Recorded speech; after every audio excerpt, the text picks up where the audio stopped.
Hello everyone, welcome to today's session. Let us start by giving you all a quick brief on what Octanet is. So, Tech Octanet is a budding startup headquartered in Bhubaneswar, specializing in IT solutions across diverse sectors including e-commerce, real estate, automation, and personalized business application. Our primary focus is to provide affordable services to startups. Hello everyone, welcome to today's session. Let us start by giving you all a quick brief on what Octanet is. So, Tech Octanet is a budding startup headquartered in Bhubaneswar, specializing in IT solutions across diverse sectors including e commerce, real estate, automation, and personalized business application. Our primary focus is to provide affordable services to startups, aiding them into their digital initiatives. In addition to our core services, we are expanding into the corporate training sector, aiming to equip future corporate employees with a solid foundation. We also address student needs by identifying academic project requirements, internship opportunities, and offering comprehensive solutions. We are proud to be incorporated as an organization with the Ministry of Corporate Affairs, registered with MSME, and approved by AICTE for internship programs. Also, our commitment to quality is underscored by ISO 9001 2015 certification, ensuring that every project we undertake reaches highest standards of excellence. Okay, thank you so much. That was all. Let us now stage our instructor and start today's session.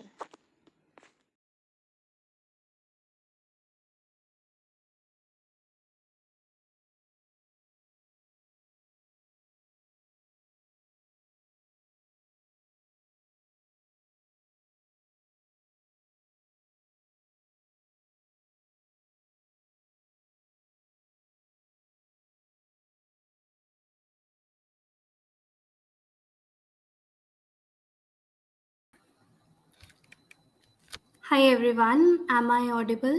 Please let me know.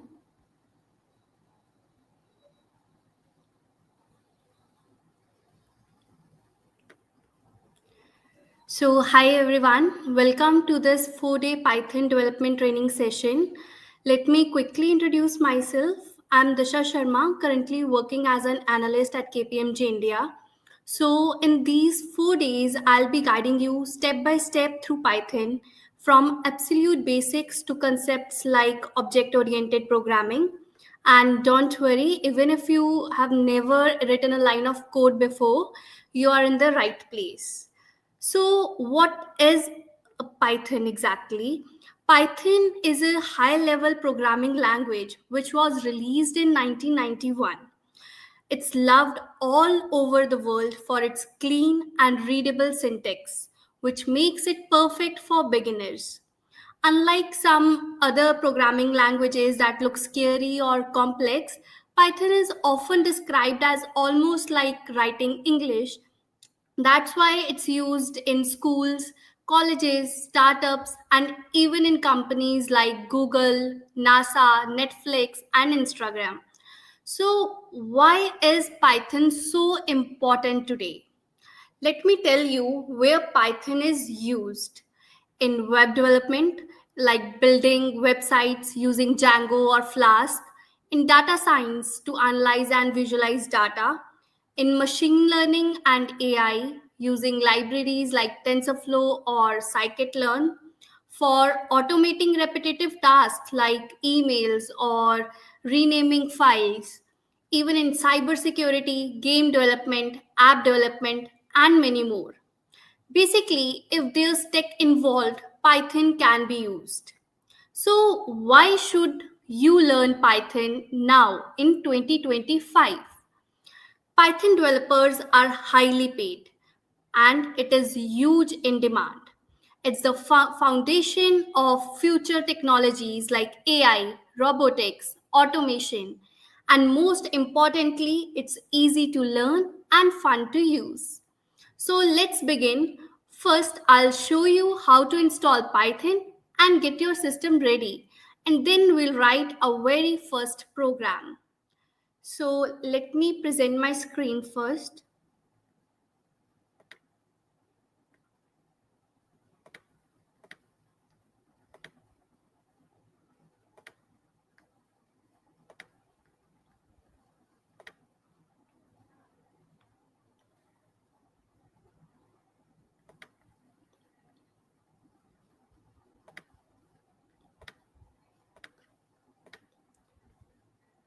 do let me know if my screen is visible.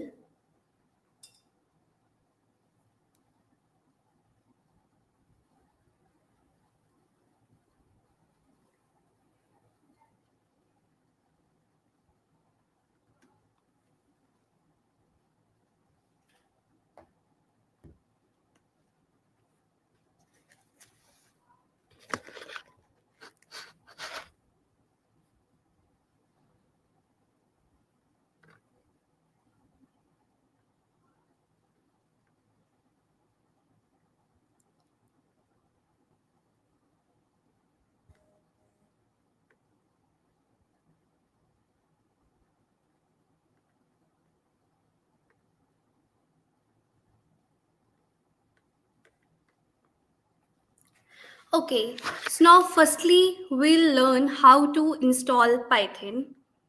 So let us start.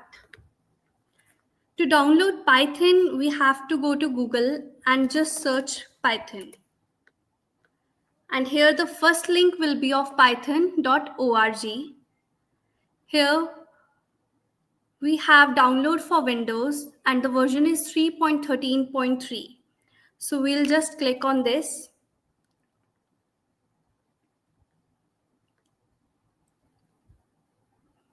Now the Python is downloaded.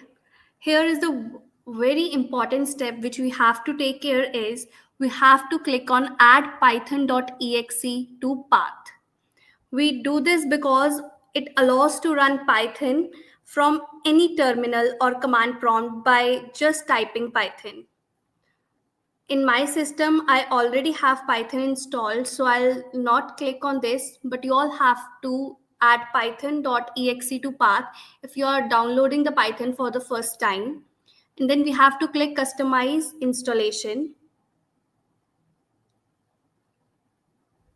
Now, have to click customize. We'll click to next. And here is the install Python 3.13 for all user. We have to click on this checkbox and then install.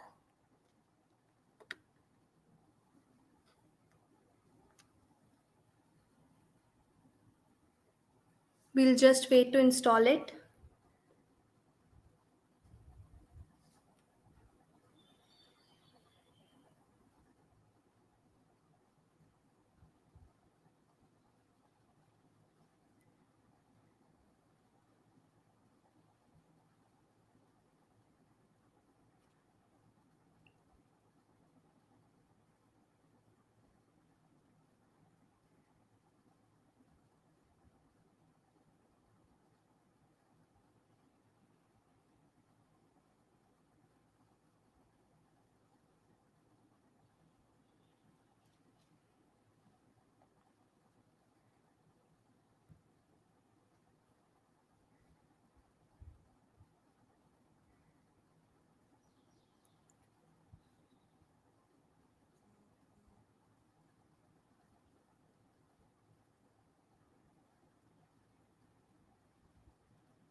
I guess it's taking time on my laptop, but I have already installed the Python, so we'll move to the next step.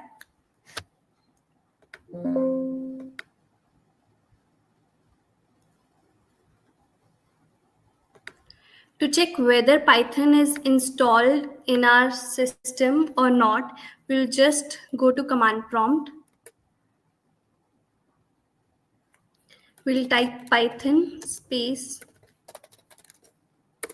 version. And here it is Python 3.9.9. So it's the version which I have already installed in my system.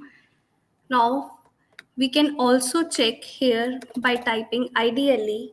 So here is the Python 3.9 version which is already installed.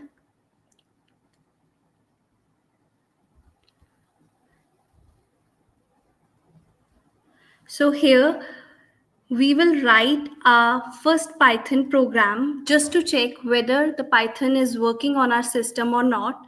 So I'll just type print. Hi, I am Disha Sharma. So I got the output. Hi, I am Disha Sharma. So yes, it is working. We can move ahead. Now we have learned how to install Python. Now we will learn how to install Jupyter Notebook. So for it, we just have to go to command prompt and we will type pip space install space notebook.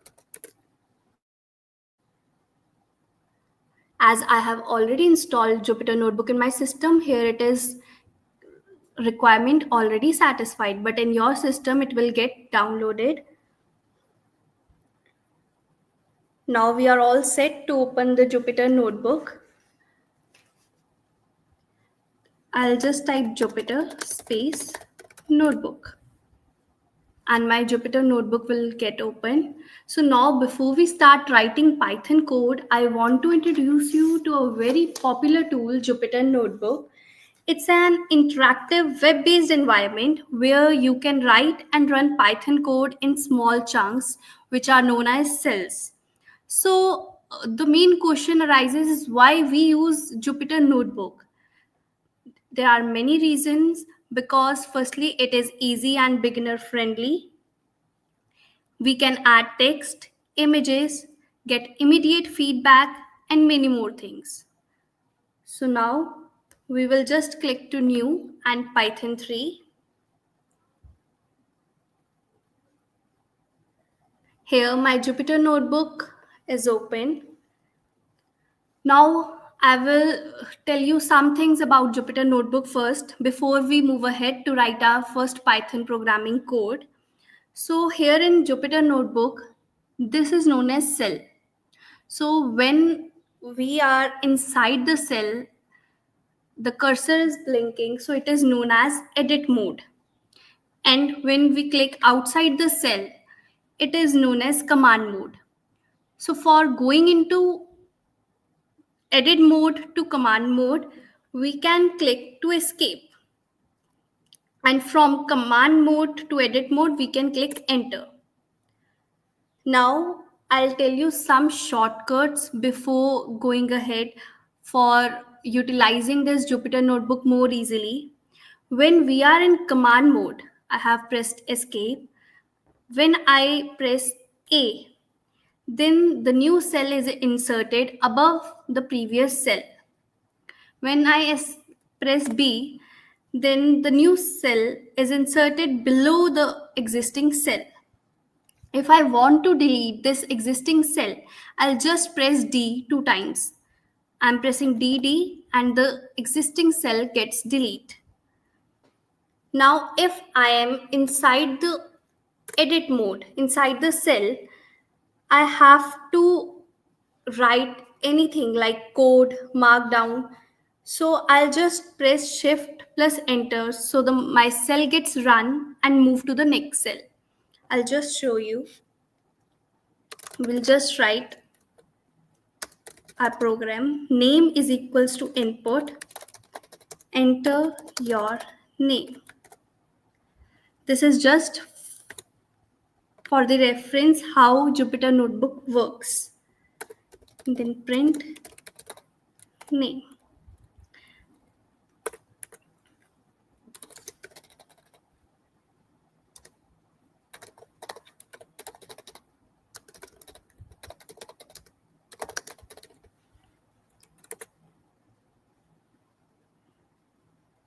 Sorry.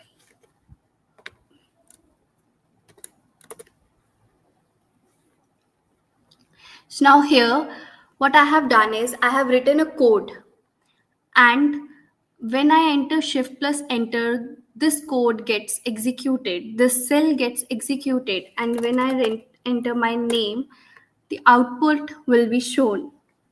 So this is how Jupyter Notebook works.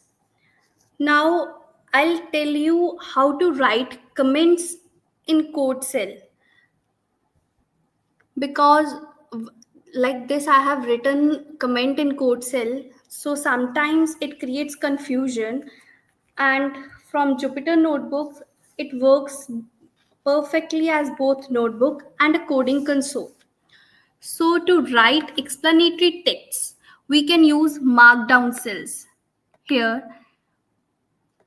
in this drop down, when we click to markdown cells, it allows us to write explanatory texts, and which makes the cell and enables it to format our comments well to create a more readable code. I'll just show you. When I'm typing hash space comment and hash markdown comments. And I'll just tell you one more thing. If we press M in command mode, then we'll get the cell converted from code cell to markdown cell. I'll just press enter, and this is how markdown cells work. This is where we can write the explanatory text, we can write our comments, so to make it like a notebook. If I type hash, this is a title. If I write hash, so this is a heading.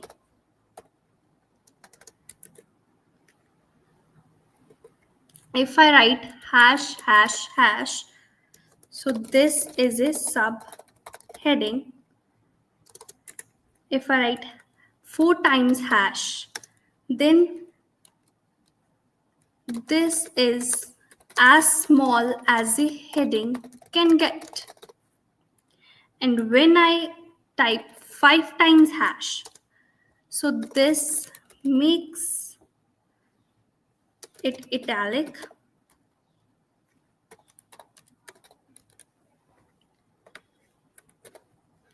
I'll just shift it to markdown cell and then plus shift plus enter. So you can see here when I have typed 1 hash, so this is a title. When I have to write a heading, I can type 2 hash. When I have typed 3 hashes, this is a subheading. And when I have typed 4 hashes, this is as small as a heading can get. And the 5th hash, this makes it italic. So you can see it.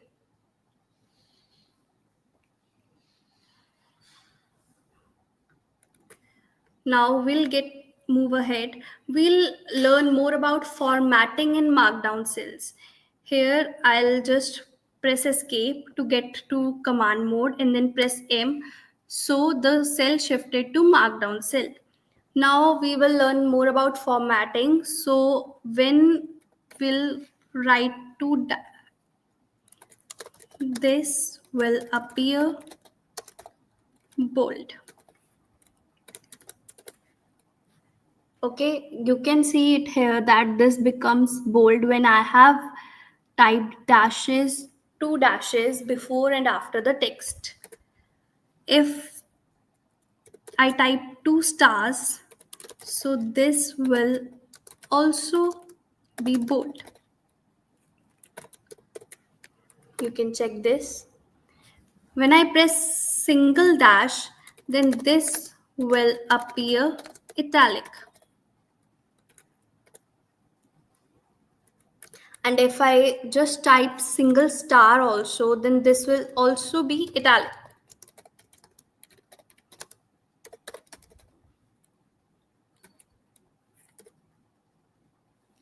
And when I type 3 stars, 3 asterisk, both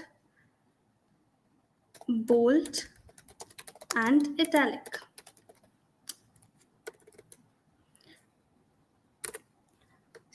So you can see it here that we have bold, italic, and both bold and italic fonts. So this is formatting in markdown cells. When I'll just press two spaces after each sentence, then I'll get in the next line. Now I'll tell you about monospace fonts. So what is monospace fonts? We'll use a single quotation mark to get monospace font like this. Just I'll press M.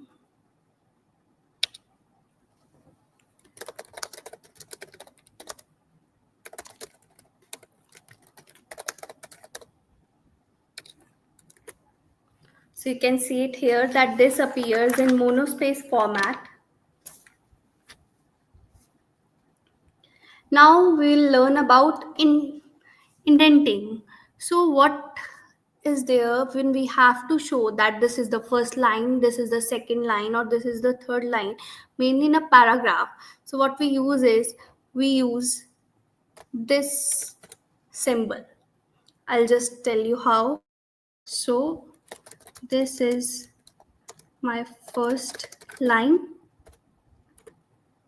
I'll use this one time. This is my second line. And when I use this two times, so this is my third line. So you can see it here. This is my first line, second line, and third line. And how it has been there, I have used this symbol. If I use this one time, then it becomes my second line. If two times, then it becomes my third line. So it is about indenting.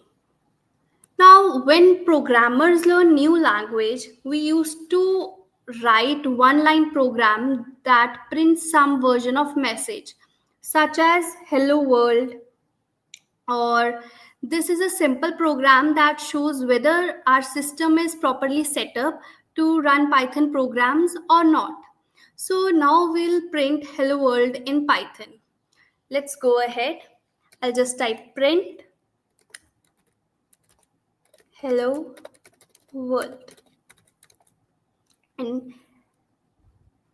print bracket double inverted commas "Hello World" double inverted commas and bracket closed. I'll press shift plus enter and my output is there "Hello World."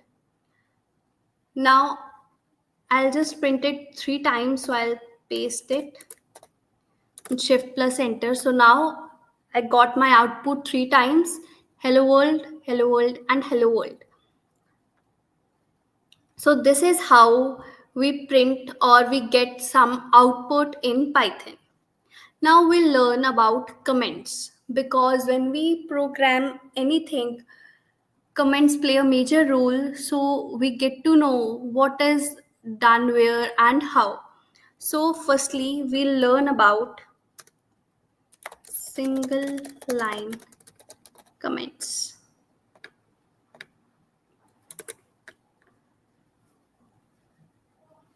Single line comments is when we write single hash before anything or before something. So here I have written in code cell hash print "Hello World." And again I will write "Hello World" without a hash. So when I'll press shift plus enter, I'll get the output single time because I have put hash before this line, so it makes it a single line comment. So only one line will get printed. If I'll just show you one more example. If I have this code also, then I have written comments only. So output will be only for the one time, "Hello World." Now we will learn about multi-line comments.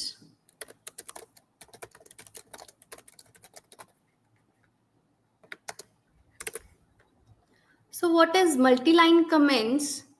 When single inverted commas are put 3 times.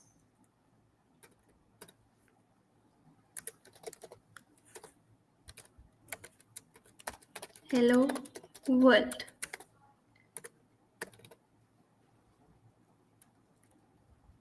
So now next line I'll write without these. Shift plus enter. So I'll get the output only one time because this is multi-line comments.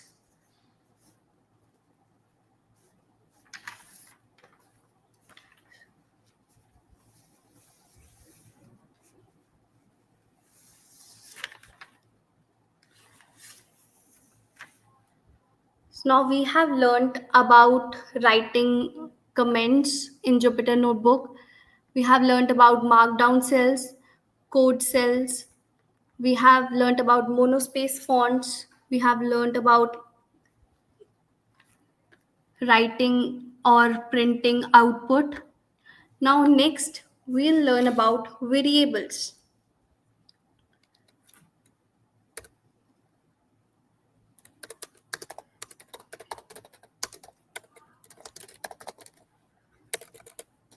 Variables and data types. So variables and data types. Firstly, we'll learn about variables. Variable in Python is like a container or name that stores a value. We can think of it like a labeled jar to store sugar or rice or anything inside it. So in Python, to store numbers, text, or any other data, we store it in variable like x is equals to 10 or name is equals to Disha. So x and name are variables. We have to note some points about variables, that variables are case sensitive.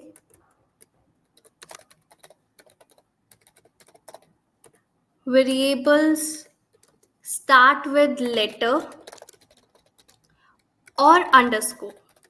They do not start with number.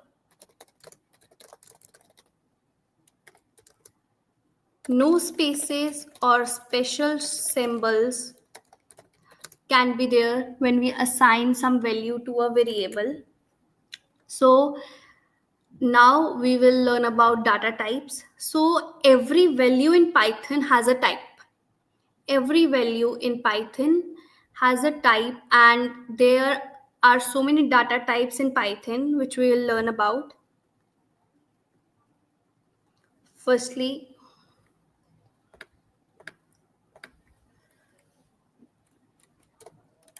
int.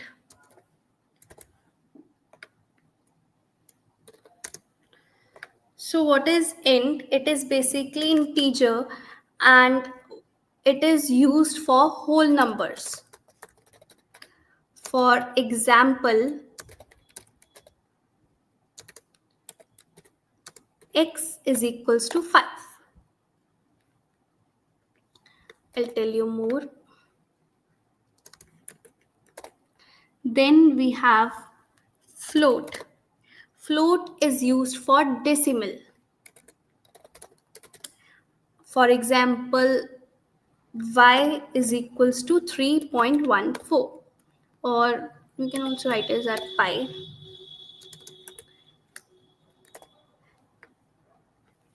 Then we have string, which is represented by str. It is a text or string. For example, name is equals to Disha. Then we have bool, which is to represent either true or false or yes or no. So we can take an example is valid is equals to true. Then we have list,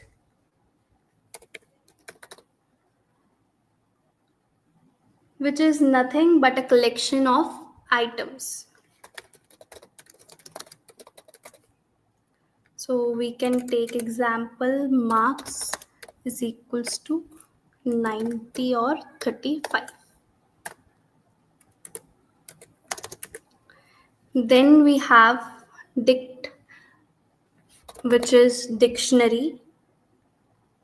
So it is key value pairs. For example, name,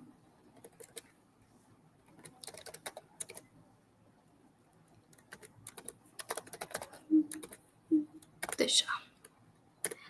And the last one is none type.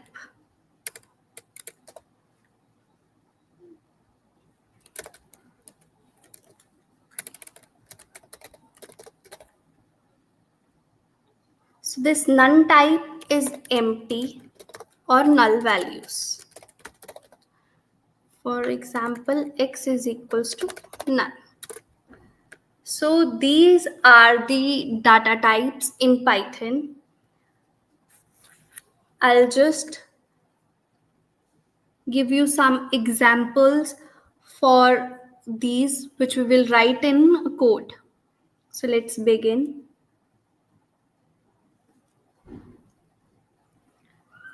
Firstly, we'll learn about integer. Sorry.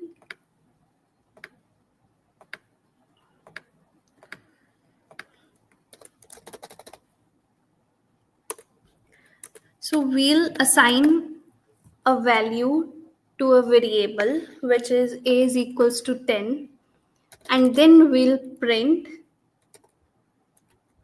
a is equals to comma a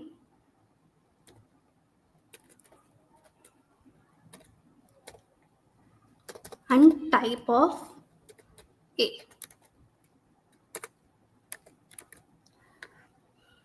So what we got the output is a is equals to 10 and its class is integer. That means its type is integer. We can do this for others. Float 10.34. Here we got the output float because here the data type is float.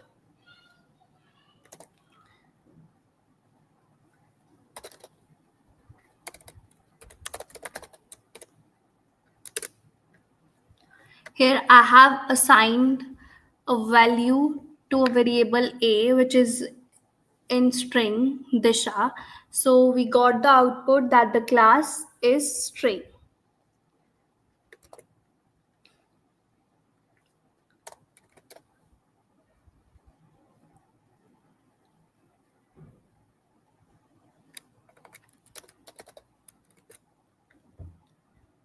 Again, I have assigned a bool value to a variable, and when I have written print type a, so I got the output class bool.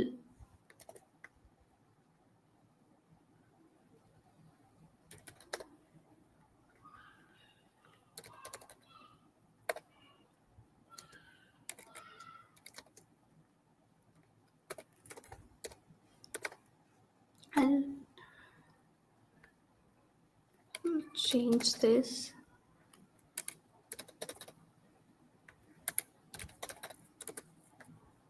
And here we got the output that the class type is, or the data type is list. Now we'll use dictionary.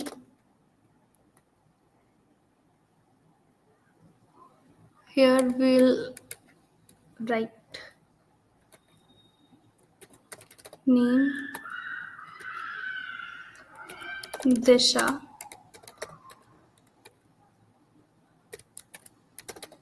age,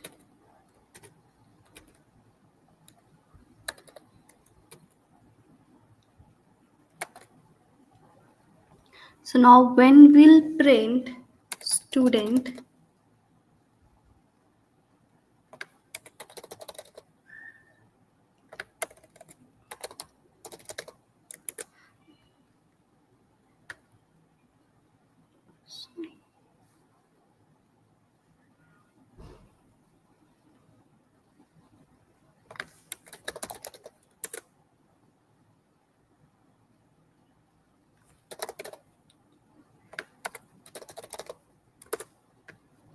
So here I got the output student is equals to name Disha age 23, which was written or assigned to the variable, and the class dict, which is dictionary.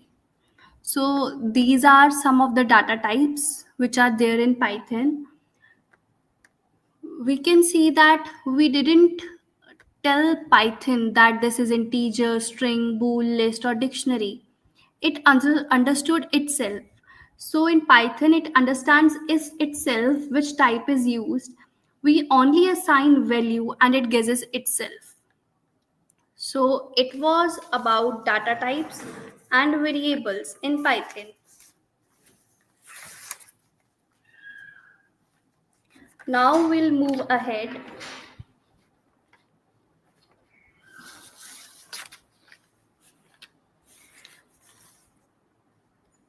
We learn how to assign values to a variable.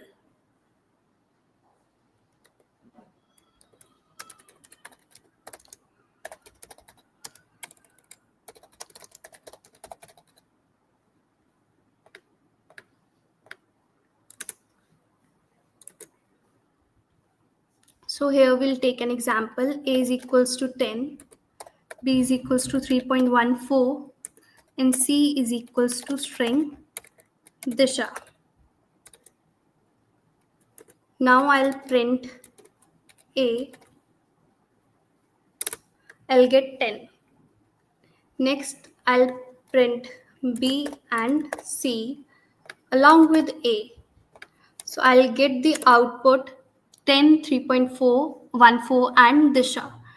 So I have assigned values to a variable and we got the output which was assigned to that variable when we printed A, B or C, which was the variable.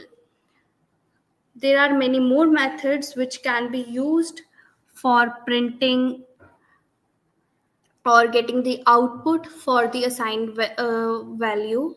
I'll just show you how. When I'll write print value of A, comma A. So I'll get value of A is 10.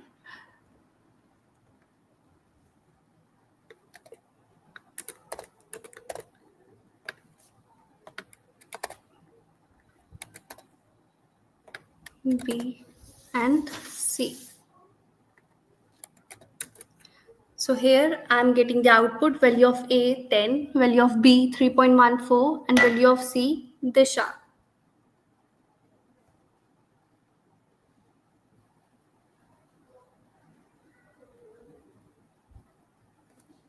Now we can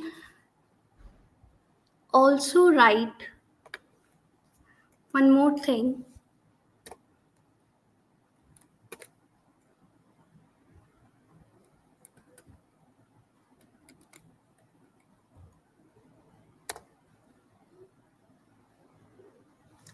So what does this mean? I'll tell you. It gives an extra line between the two values, between the two outputs which we are printing. We can also write it as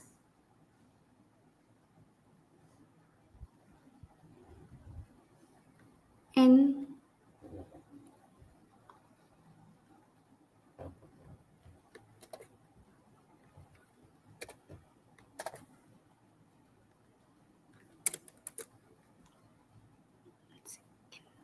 sorry.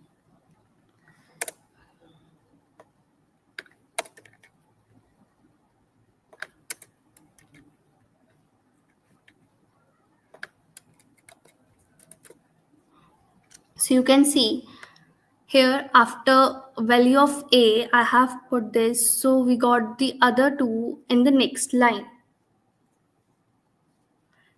We can also assign it like A is equals to B is equals to C is equal to 2. So when we print A, print B and print C, I'll get the output 2, 2 and 2. Now I'll show you one interesting thing. I'll just print A. Here I got the output A, and now I am deleting A. And again when I print A, name error, name A is not defined comes. So this in Python is known as name error, which means A is not defined or A does not exist in this. Now we'll learn about accepting user inputs.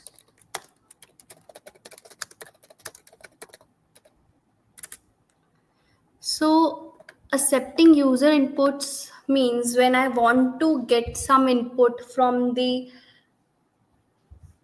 others or from any outer source. So we just use input round close brackets, which accepts inputs and stores it as a string. So hence if the user inputs are integer, the code should convert string to an integer and then proceed. I'll just show you how. If I am putting a input, enter your string. So we'll print your entered string is A, and we'll also print type of A just to check what I said before. Here, enter your string. I'll just press Disha Sharma. So the output is your entered string Disha Sharma, which I gave the input, and the class is string. So this input close brackets accepts input and stored it as string. So now if I have put integer or something else in this, so the code should convert string. So and then proceed. I'll just A is equals to input, enter string, print A, and also along with this A is equals to float A, and then print type of A. Now I'll just enter 4. So here I have gave the input 4 and then it printed A, which was 4. Then I converted the value of A to float. And then when I said print type A, the value which I got, the type which I got was float. We can also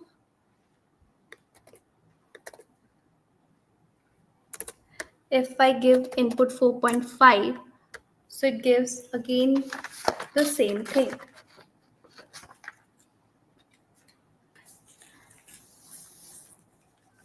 So here we have converted the string to others like float. So when we type print type A, we get the type which we have converted it into.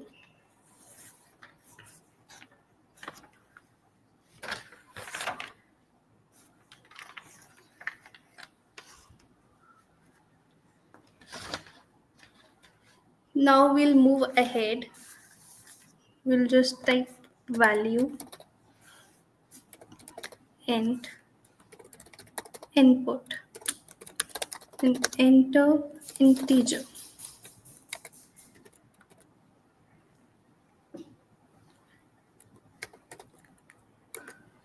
So when I'll print the value and print type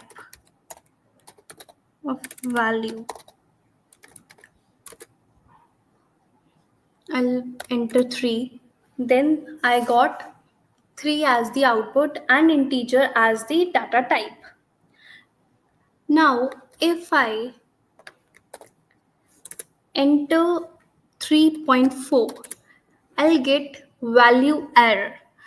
Why it is showing value error? Because I have converted, or I have took int when taking value. I have not taken only input, I have taken int. So int is used to take integer value, not float values. So that's why it gave me value error. Now, if I take int as float, so now when I'll just enter 4, I'll get the output as 4.0 because it converts integer value to float value. And when I enter 5.7, so here I have to write float. 5.7, I'll get the output 5.7 and data type as float. So we have to take note that type returns format or type of variable or number.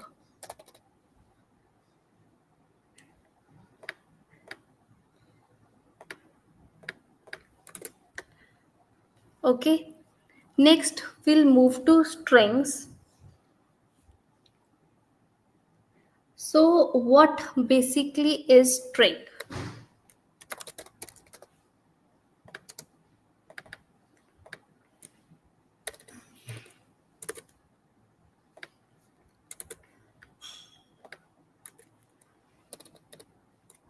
So when we write A is equals to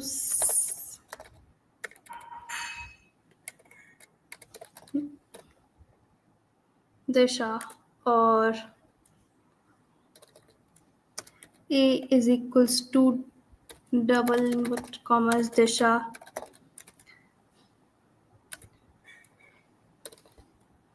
or A is equals to 3 times single inverted commas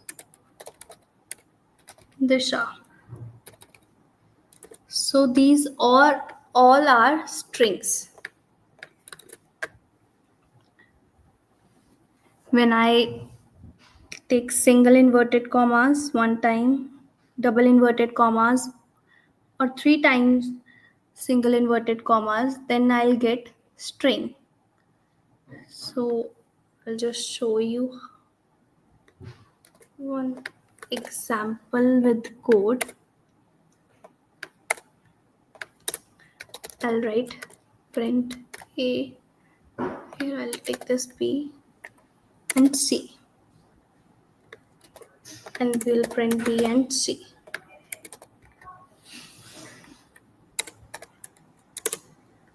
So I got the output Disha 3 times because A, B and C all were Disha and string.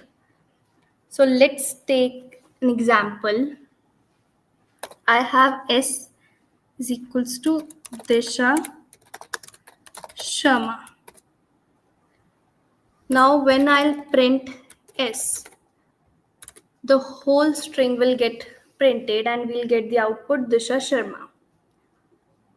Now if I print S square bracket 0, then I'll get the first letter of the string. So S square bracket 0 means we'll get the first letter of string as the output. Now we'll take more examples. If I'll write print S square bracket -1, I'll get the last letter of the string, which is A. If I write S square bracket minus 3. Then I'll get the third last letter of the string. Again, if I print S square bracket, then I'll get Disha Sharma. The whole string gets returned. I'll tell you how. If I'm writing 2 times this, then again I'm getting the whole string as the output. Why it is so? Because if I write 2 and then 5, I'll get SHA as the output. This is because I'll get the string between second and the fifth letter. And in this, second letter is included. We can see here 0, first, second, third, fourth letter is included, but the fifth letter is not included. I'll give you more examples of this. Suppose 6 to 9. So I'll get SHA. Here 6th is included, but 9th is not. Again, if I am writing 2, then it will start from the second letter and then the whole string will get printed. If I write 5, then it will get printed till the fourth letter 0, 1, 2, 3, 4. So Disha gets printed. So this was about strings. Here we can use how to print different types of strings. Now we'll learn about data structures in Python. There are mainly 3 types of data structures used in Python: list, tuple, and dictionary. So here for list, square brackets are used. For tuple, round brackets are used. And for dictionary, curly brackets are used.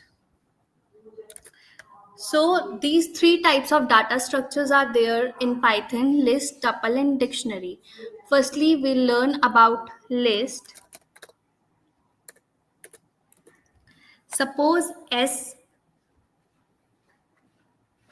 is equals to 12, 45.5, Disha 8, 90.2, Sharma 92, and 78.5.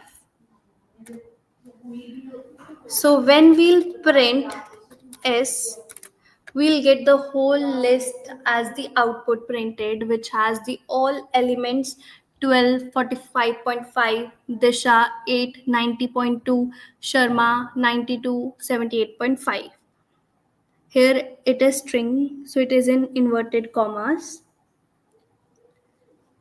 Now we'll perform all these operations which we performed on string on list. So here you can see when I have typed print S, I got the whole list as the output. When I typed print S0, I got the first element of the list, which is 12. When I typed print S minus 1, then I got the last element of the list, which was 78.5.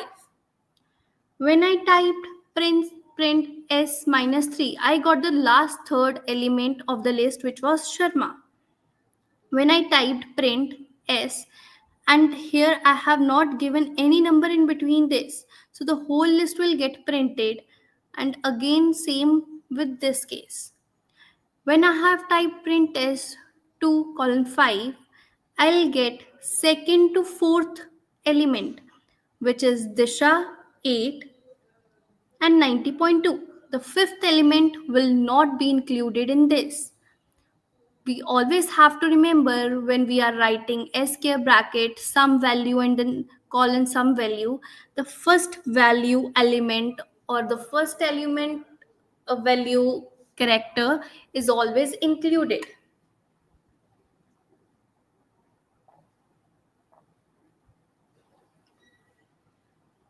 When I have typed print s 6 colon 9, here I got 6th, 7th and 8th value.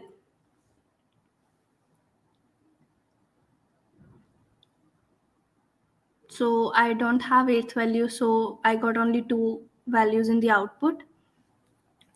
9th value, sorry, 8th. Print S2 columns blank means from the second column the whole list got printed. Print S blank column 5 means we have the output from the starting to the fourth element 0, 1, 2, 3, 4. So 12, 45.5, Disha 8 and 90.2 will get printed.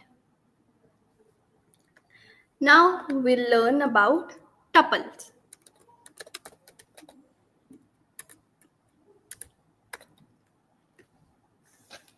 So let us take an example. S is equals to round bracket. We have to remember for list there is square brackets, for tuple round brackets, and for dictionary curly brackets. So we'll take an example for tuple. S is equals to 12. We'll take the same values, same elements.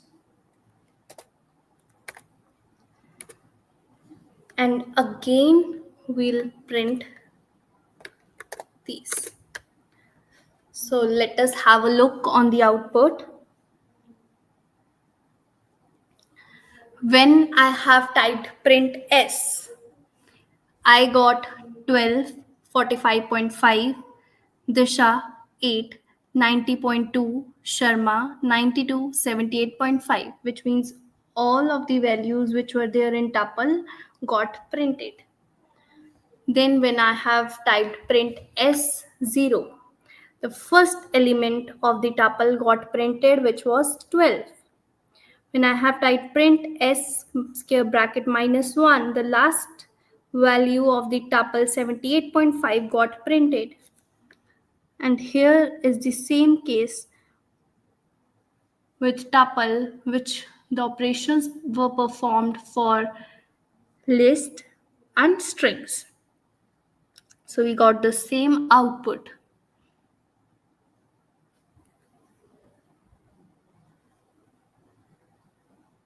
Then we have dictionary.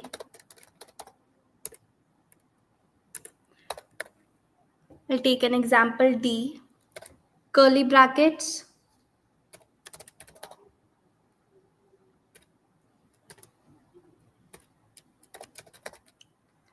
in dictionary there are key value pairs. That means we have a key and its value to it.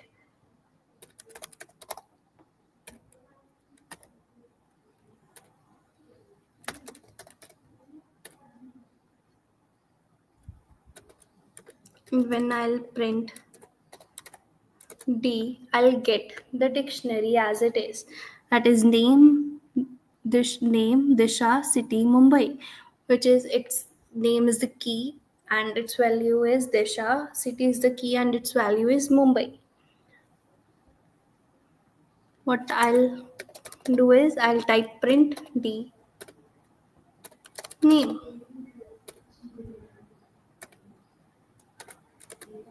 And here Disha will be printed. Why so? Because when I have typed print D name, the value to this key will get printed. If I'll type print D dot values, I'll get the dictionary values Disha, Mumbai, which are the values in this dictionary. I just got only the values, not the keys. So this is about dictionary. We have learned dictionary, tuple, list, and string. So these are the data structure in Python. You can have a look.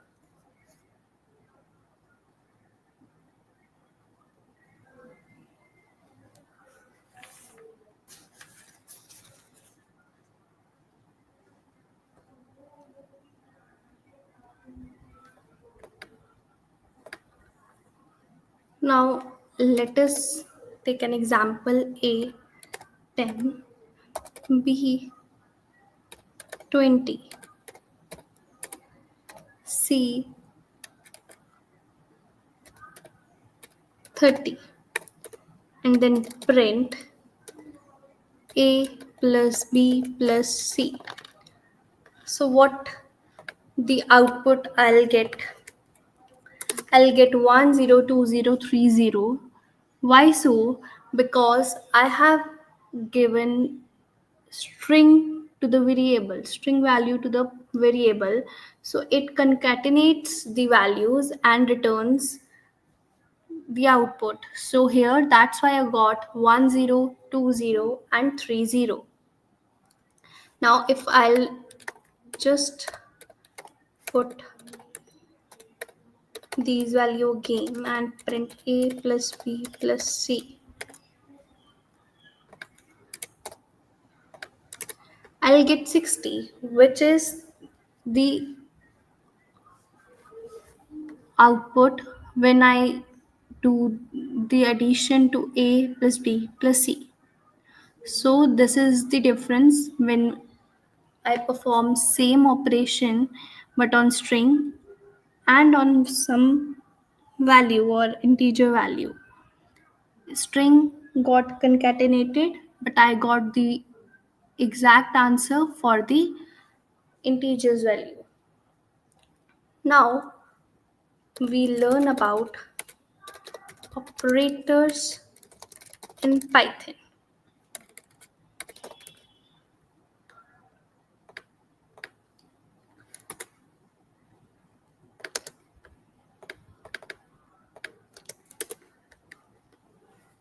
So, what are operators in Python?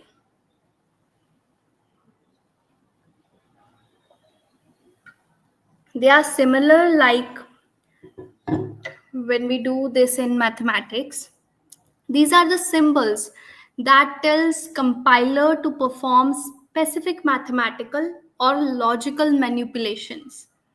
So Python programming language is rich in built-in operators. So there are some built-in operators in Python. So different types of operators are just different types of operators. Arithmetic operators,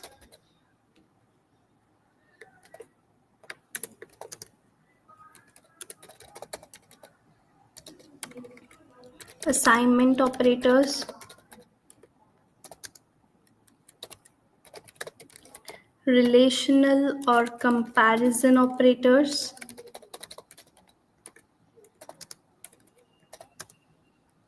logical operators, bitwise operators,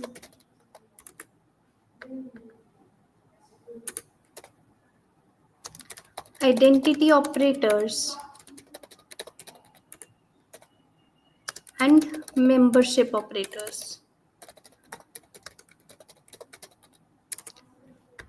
So different types of operators in Python are arithmetic operators, assignment operators, relational or comparison operators, logical operators, bitwise operators, identity operators, and membership operators. So let us learn about arithmetic operators at first. We'll go one by one and learn about all the operators. So arithmetic operators, these are same as we have learned in mathematics. I'll write the operator and next to operator I'll write its name. So it will be easy for you all to understand.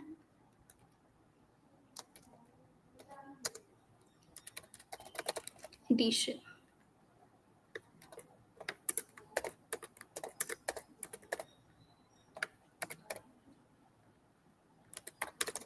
subtraction, multiplication,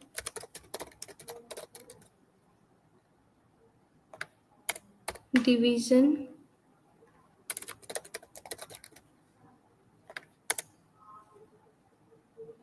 then I'll put two asterisks. This means exponent.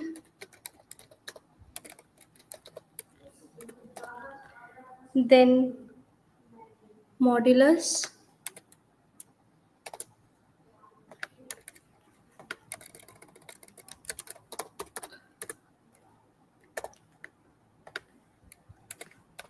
and integer division. These are the types of arithmetic operators: addition, subtraction, multiplication, division, exponent, modulus, and integer division.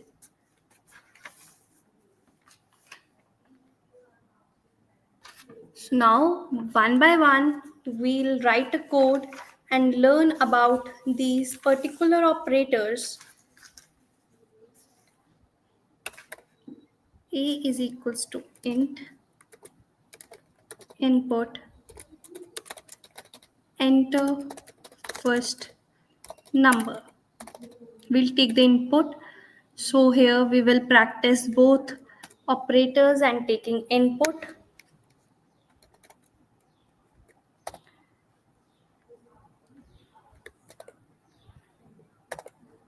I am taking input of an integer only.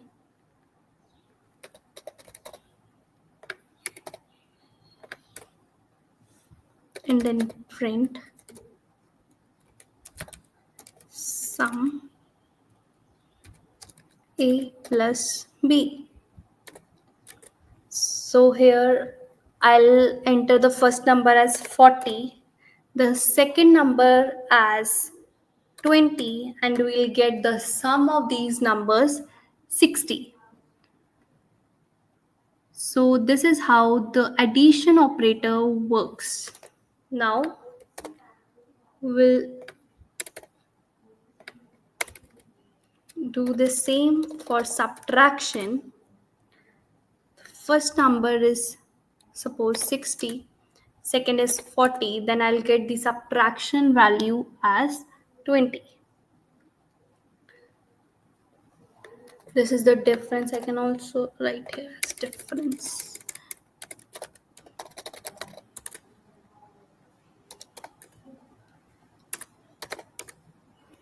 Okay. Then we'll multiply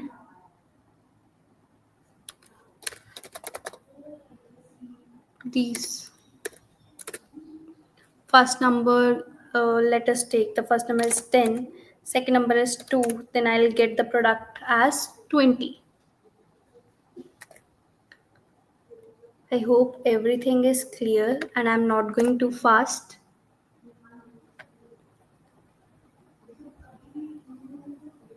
Then we'll divide these two numbers. First number, suppose I have 35 and second 5, so I'll get the remainder or the output as 7. Now if I use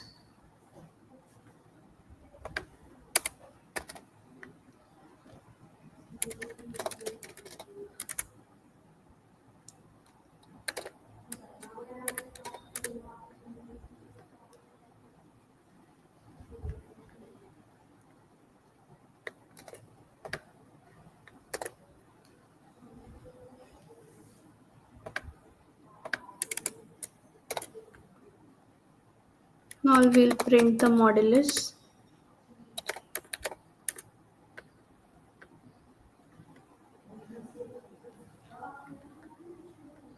and exponent.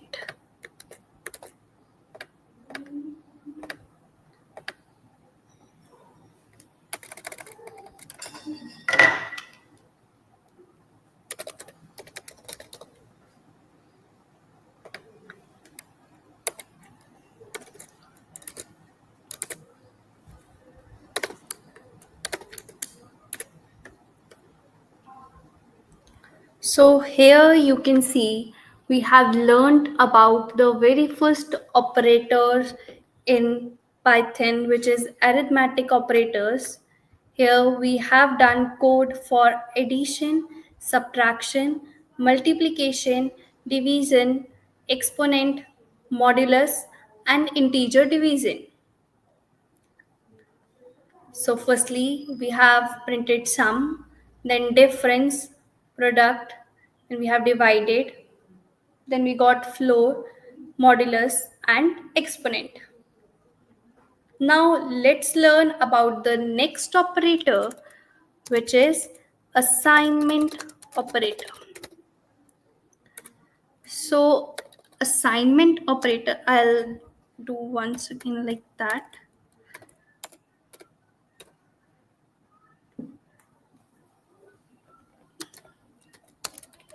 Assignment operator is the operator which are used to assign some values to the variables.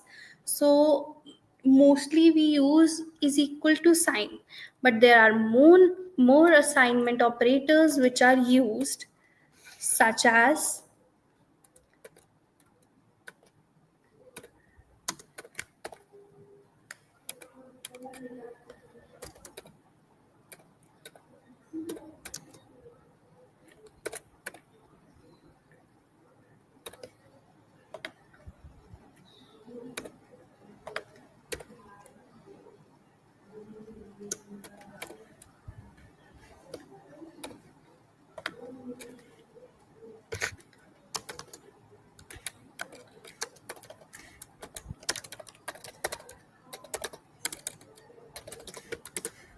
so these are the some assignment operators which are used.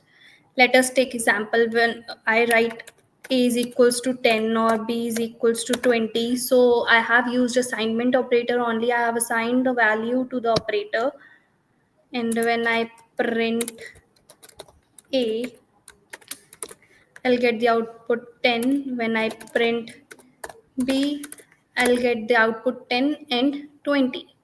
Now what I'll do is I'll print a plus is equals to b. Sorry.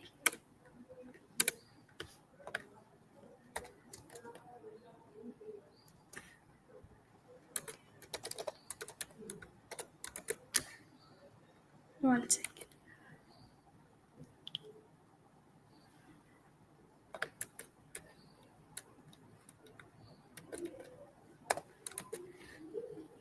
So what does this mean is that a plus is equals to b.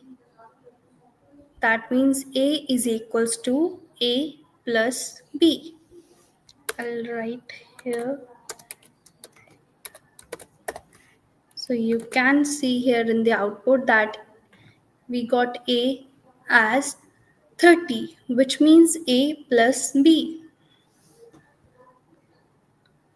So we'll take more examples.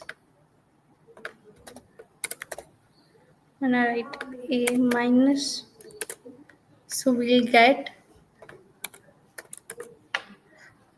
a minus is equal to b means that a is equals to a minus b.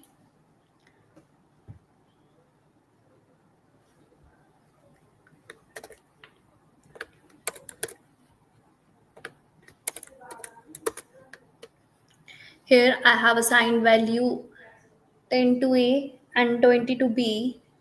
So when I write A asterisk is equal to B, that means A is equals to the product of A and B. So I got a value of A when I typed print A, that is 200, because A into B is 200. And then print B, I got the value as it is, which was assigned to it, that is B.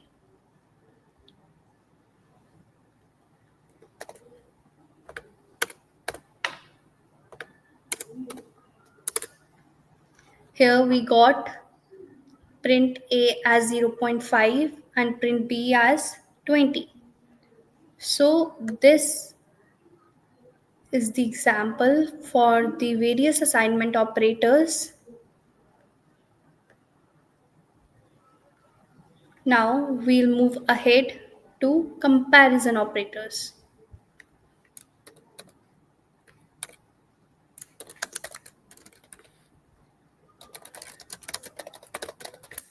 So for comparison operators, we learn how many comparison operators are there.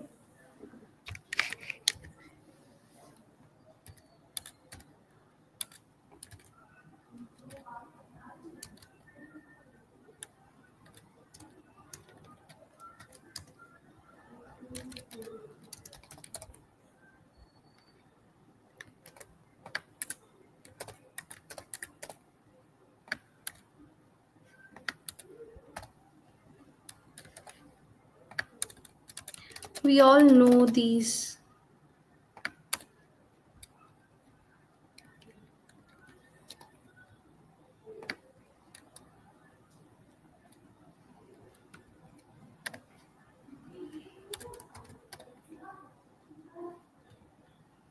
Less than equal to,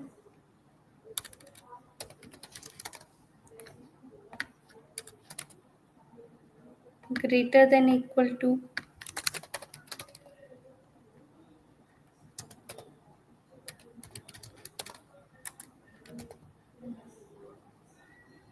then we have equal to, which means only. When we have not equal to.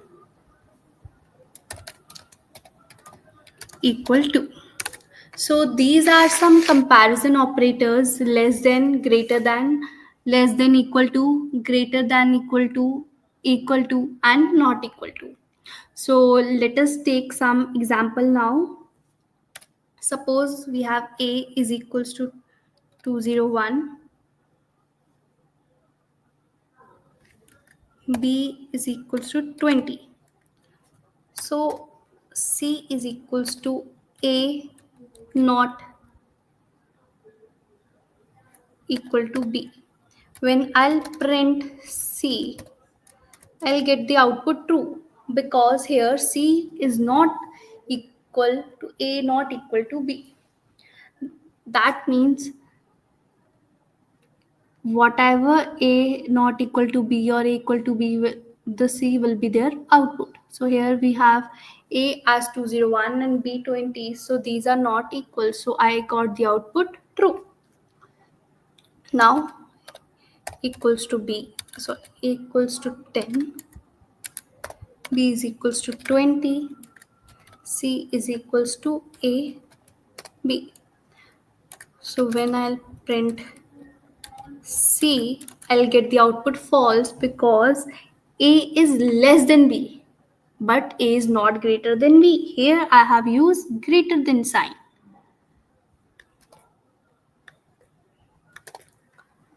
When I'll reverse this sign, I'll get the output true, because here B is greater than A.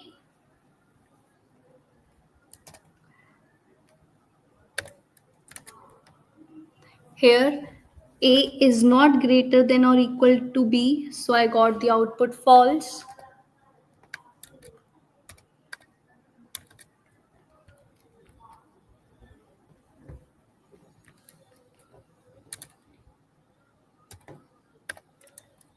Here the output is true, because we have B greater than or equal to A. That means B is greater than A. So these are few examples for comparison operators.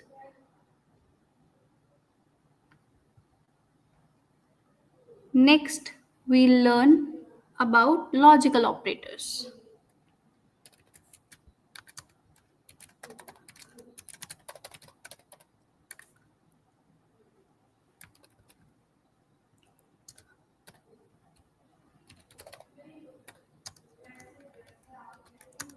And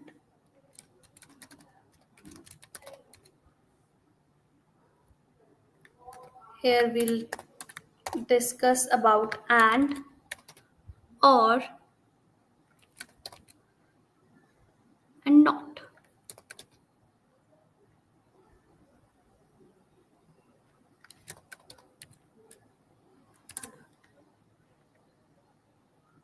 So in logical operators, there are three types of operators, which are and, or not, logical and, logical or logical not.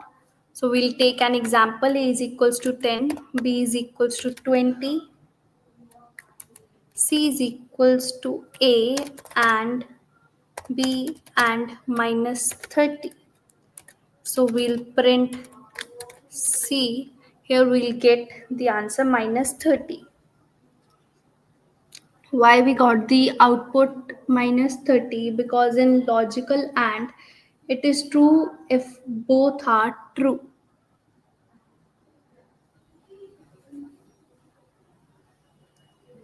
Then we'll take an example. 0 or A or B. So we'll print C. I'll get the output 10.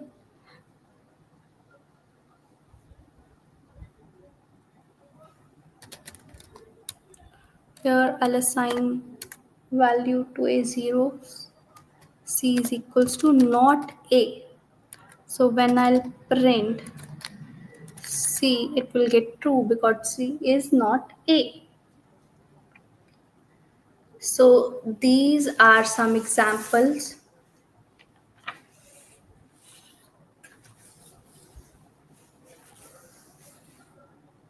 for the logical operators. Next, we'll move to bitwise operators.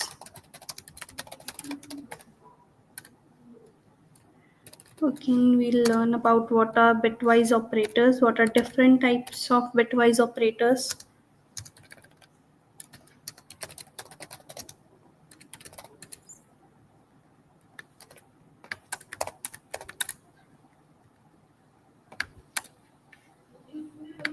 Bitwise and, bitwise or, then we have XOR,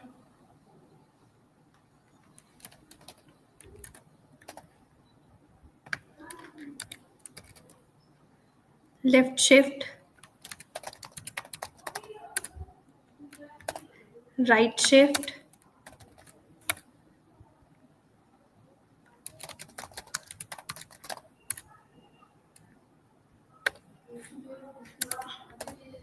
and this is one's complement.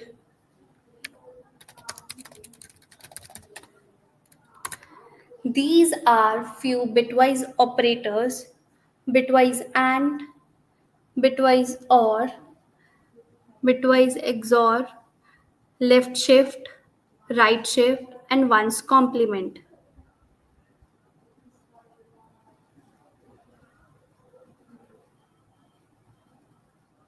Now we'll take an example to discuss it more. Suppose A is equals to 10, B is equals to 6. So we'll print A and B.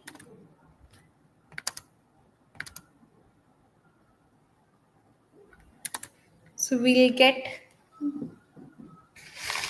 2 as the output.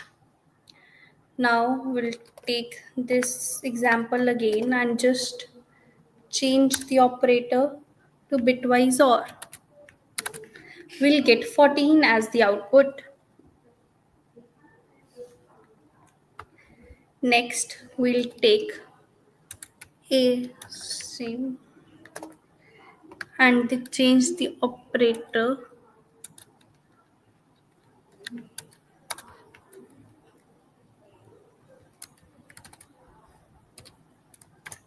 here. We'll get the output 40. This is left shift operator. Now we'll use the right shift operator and we'll get the output as 2.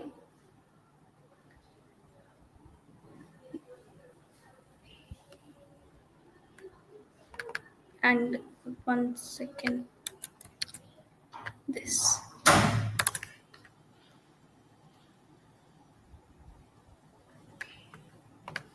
Now we'll use the complement. Sorry, not. And we'll get the output minus 11. So these are few bitwise operators: bitwise AND, bitwise OR, left shift, right shift, and one's complement. Now we'll learn about identity operators. So let's begin.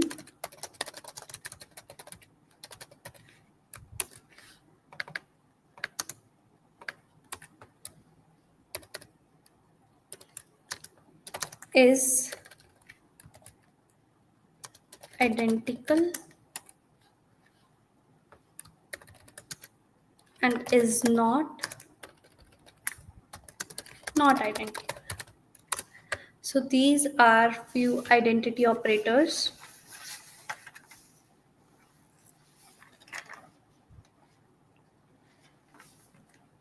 Let us take example with the list. Here L1 is 1, 2, 3 and L2 is 1, 2, 3.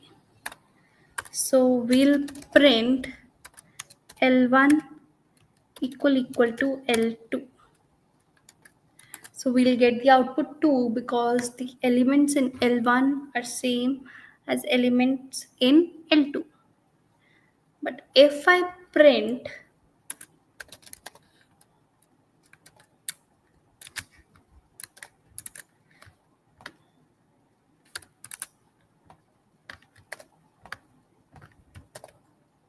L1 is L2, I'll get the output as true or false. I'll get the output as false because list 1 is not list 2, not identical to list 2. The elements are same, that's why L1 is equals to L2 is true, but L1 is L2 is false.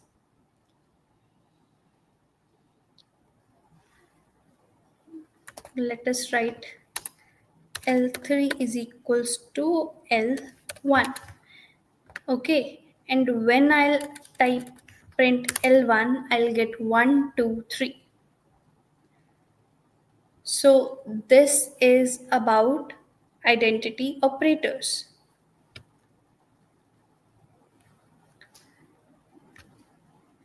We have learnt about all the operators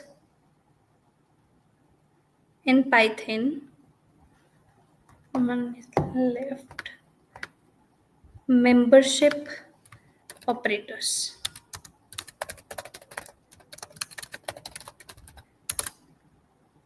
So membership operators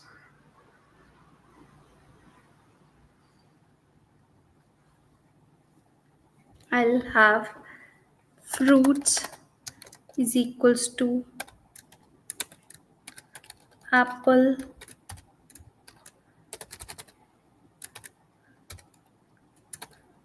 mango. So when I'll print apple in fruits. So I'll get output true. If I'll type grapes in fruits, then I'll get the output false. So we are checking if a value exists inside a list or not. Just like we check if a fruit is in the bag or something else. So Python also checks with in and not in.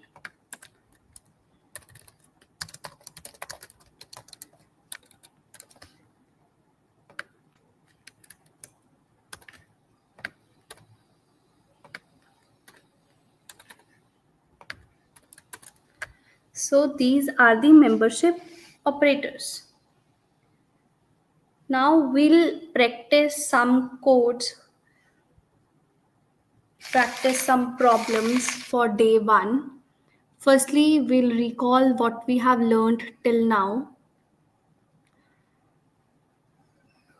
Firstly, we learned how to install Python, then Jupyter Notebook. Then we learned about Jupyter Notebook, that what is Jupyter Notebook and how does it look like, what are some shortcuts to Jupyter Notebook. Then we learned about comments, markdown comments. Then we learned about using hash in markdown cell for explanatory comments. When I use one hash, that was a title, 2 hash, this is a heading, 3 hash, this is a subheading, and more. Then we learned about formatting in Python for bold, italic, and both bold and italic fonts. Then we learned about monospace fonts. Then we learned how we can distinct the lines in paragraph. Like I used this symbol for first line, second line, and third line. Then we wrote our first code in Python, which was hello world. Then we learned about single line comments, multi-line comments, variables and data types in Python. So variables in Python are integer, float, string, bool, list, dictionary, and none type. Then we learned some examples for these all variables and data types. Then we learned how to assign values to variables. Then we learned how to accept user inputs, how to get input from the user and then perform any operation.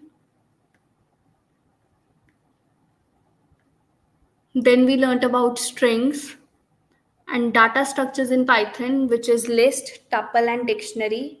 We performed some operation on list, tuple, and dictionary. One thing which we have to remember is list is with square brackets, tuple is with round brackets, and dictionary with curly brackets. Then we learned how strings got concatenated while the integer value got added on. Then we learned about operators in Python. So there are different types of operators in Python: arithmetic operators, assignment operators, relational or comparison operators, logical operators, bitwise operators, identity operators, and membership operators. So in arithmetic operators, there is addition, subtraction, multiplication, division, exponent, modulus, and integer division.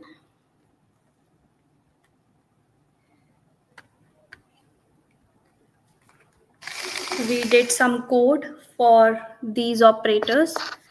Then we have assignment operators. Here we learned about some assignment operators. Then we learned about comparison operators: less than, greater than, less than equal to, greater than equal to. equal to, and not equal to. Then we learnt about logical operators, logical and, logical or, logical not. Then we learnt about bitwise operators, bitwise and, bitwise or, bitwise XOR, left shift, right shift, and one's complement. Identity operators, there are two types of identity operators, is and is not. Is means identical, is not means not identical. And membership operators, in and not in. So now we'll practice some problems.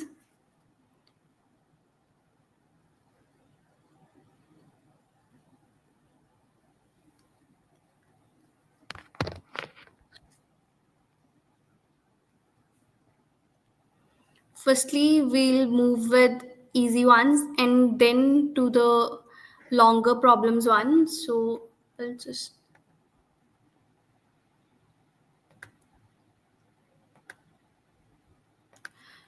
firstly we'll create and print variables. So here I'll take name is equals to Disha, age is equals to 22, height is equal to 5.4, is student is equals to true, print name, age, height, and is student.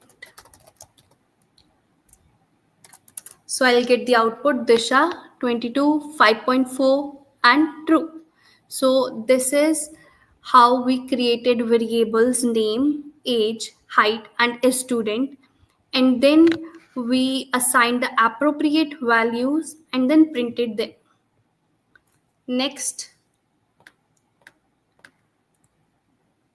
we'll use input and print. So here I'll take name is equals to input,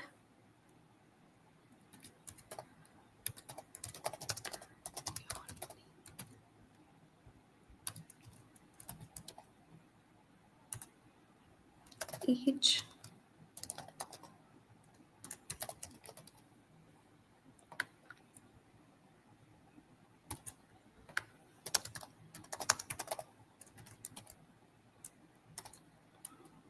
then print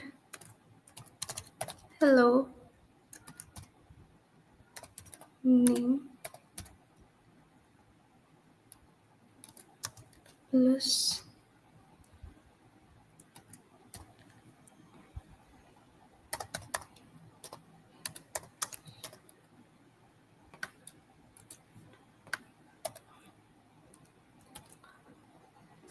plus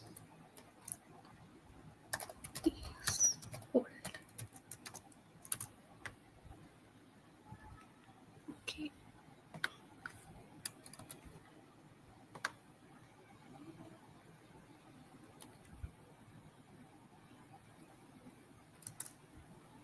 Hello name plus okay. So I'll just enter my name here, age, and then I'll get the output hello Disha Sharma, you are age.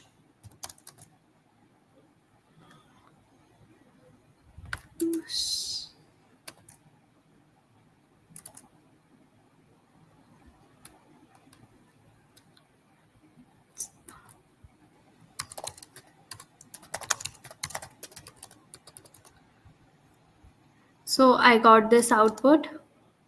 So in this, we ask user to enter name and age, and then we printed hello name, which was inputted, then you are, the age, and years old. Now we'll move on to the next example. We'll identify data types. So here x is equals to 100, y is equals to 3.5, z is equals to Python. Flag is equals to false.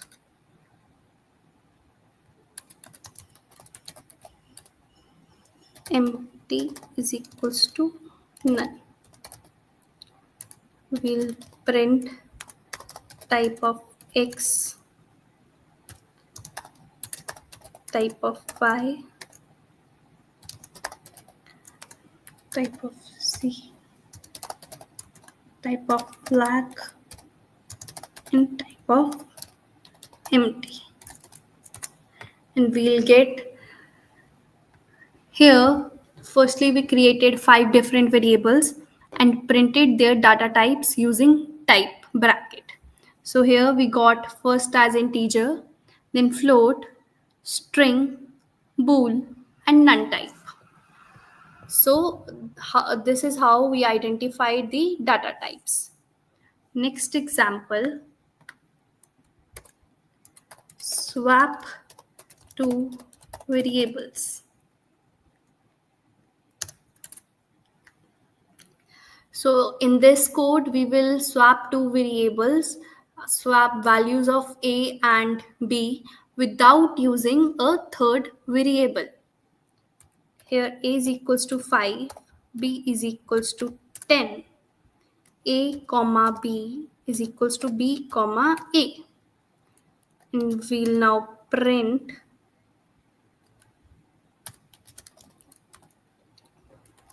a is equals to a, b is equals to b.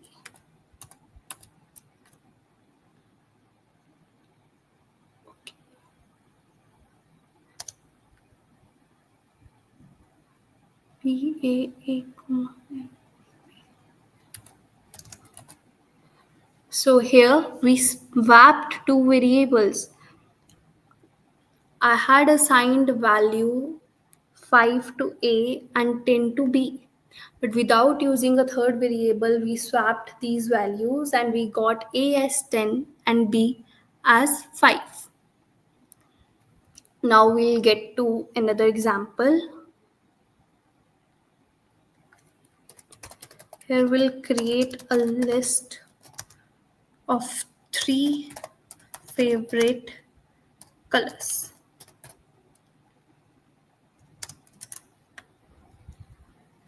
We'll store and print them with a message. So colors is equals to, as I have said, for list we use square brackets, red, blue, black, print my favorite colors are colors. So here we got the list printed for our favorite colors, which were red, blue, and black. Now we'll move to the next code. We'll store student data in a dictionary.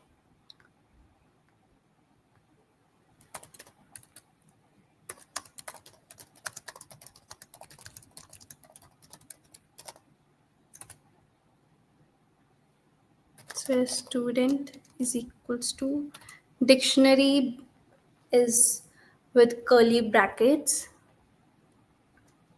So we'll just save name.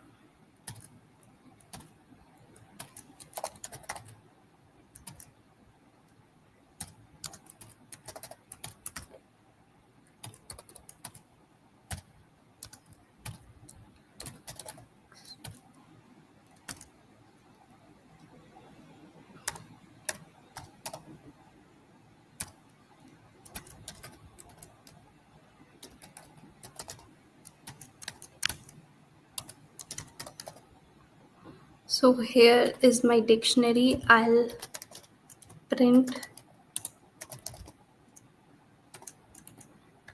So here we store the student data, name, age, marks, and is present, and printed the dictionary. So these were the few short example codes for Python. Now we'll move to some other practice problems which will help to understand more what we have learned today.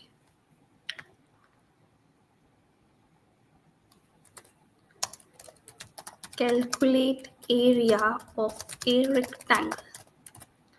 So now we'll calculate area of a rectangle. So we'll take length and width as input and print the area.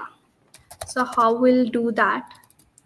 Firstly, length is equals to float, input, enter length.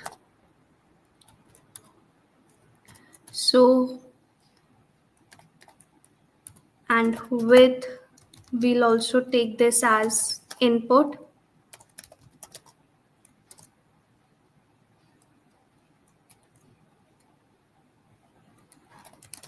Enter width. Now we know area of rectangle is length into width. So we'll print area of rectangle area. So we'll input the length 20 and width 10. So we'll get the area of rectangle as 200. We have taken float because, for example, length is 7.8 and width is 3.2. So we'll get the area of rectangle as 24.96. Let's move to another example. We'll convert Celsius to Fahrenheit.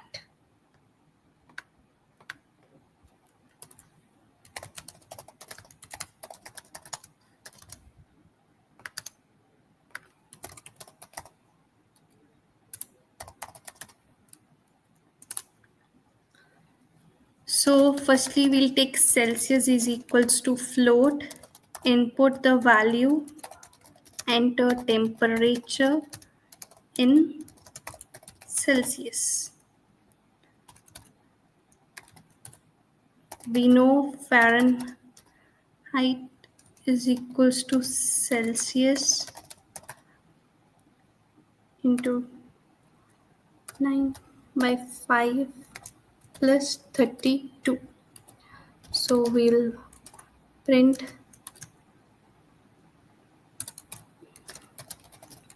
temperature in Fahrenheit.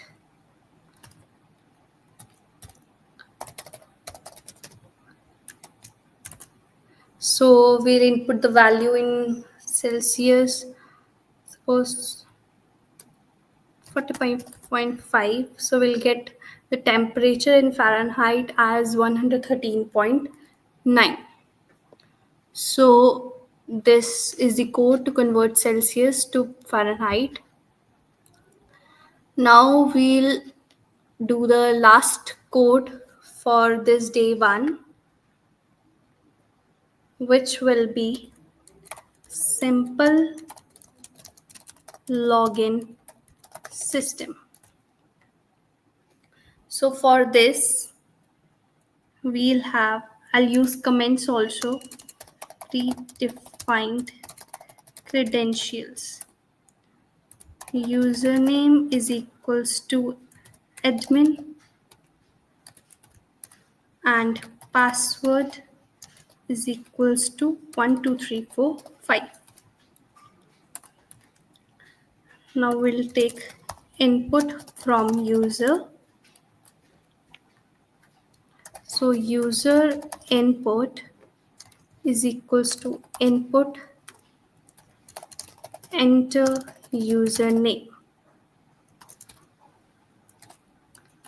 and then password input is equals to input, enter password.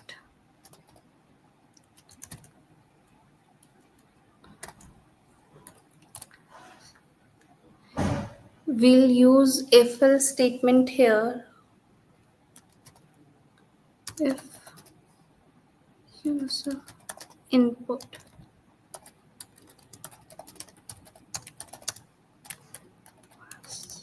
input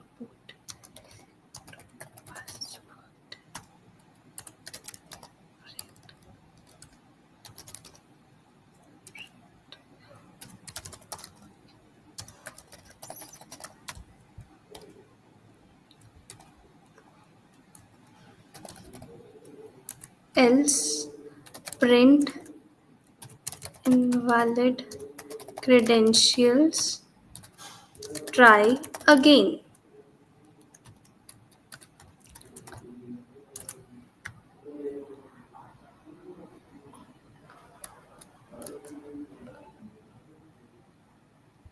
Is equals to okay.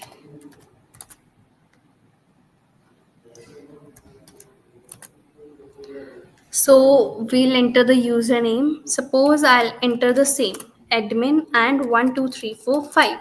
So I'll get the output as login successful. But if I'll write username as Disha and password as 23456, so I'll get the output invalid credentials, try again. I know I have used if else statement here so that we learn about if else tomorrow in our day 2 session and we'll know how this code worked. We can also use if else statement for student report card generator or many more other codes. So we learn about it in the next session. Let's recall what we did in these problems.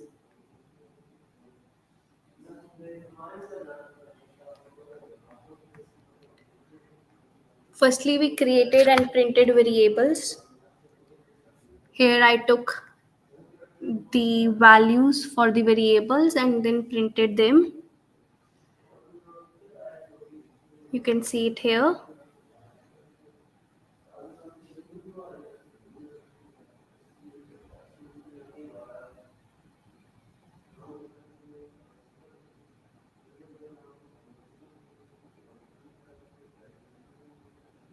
Then we have taken input and print statements. We can see it here. 1 second. Sorry. Yes. So here we have input the name, age, and then printed them. Then we have identified the data types, where types of data types which were integer, float, string, bool, and none type. Then we wrote a code for swapping two variables without using a third variable. So here I took a is equals to 5, b is equals to 10. But when I printed a and b, I got a is equals to 10 and b is equals to 5. Then we created a list of 3 favorite colors. List is with square brackets. Then we stored the student data in dictionary. Dictionary is with curly brackets. Then we calculated area of rectangle. We know the area of rectangle is length into width. We inputted the length and width and then calculated the area of rectangle. We converted Celsius to Fahrenheit and then we used if else statement for a simple login system where if the credentials are inputted correct, then we will get login successful or else invalid credentials, try again. So this was all for the day 1. I'll stop my screen presenting. That's all for today's session. I hope you found it helpful and easy to follow.